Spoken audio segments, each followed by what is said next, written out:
พี่หายวาบเมื่อเห็นกุหลาบกลีบกระจายจำกลิ่นได้คลับคล้ายว่าดอกที่ถือในมือเธอ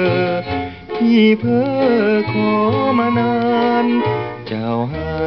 หลังพี่เพราะเจ้ามีที่ต้องการ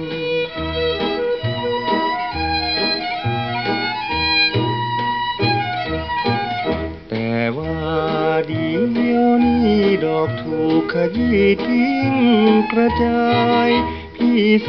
นจะเสียดายเพราะไปมายืนให้เขาชื่นชมเขาดมเล่นแล้วทิ้งผู้ที่หวังจริงก็เลยต้องยิ่งหัวใจร้าน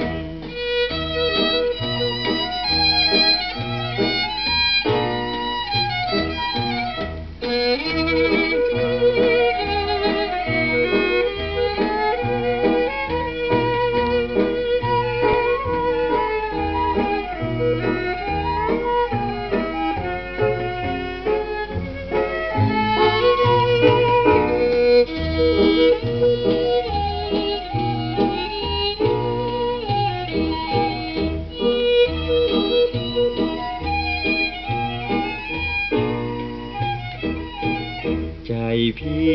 หายวาบเมื่อเห็นกุหลาบกลีบกระจายจำกลิ่นได้คลับคล้ายว่าดอกที่ถือในมือเธอพี่เพ้อขอมานานเจ้าให้หลัง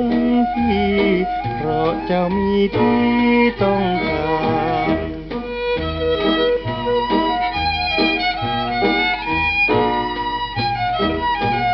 แต่ว่า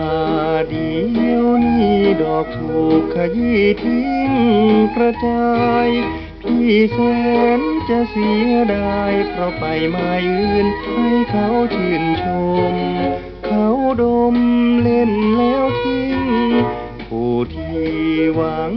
จริงก็เลยต้องยิ่งหัวใจร้าน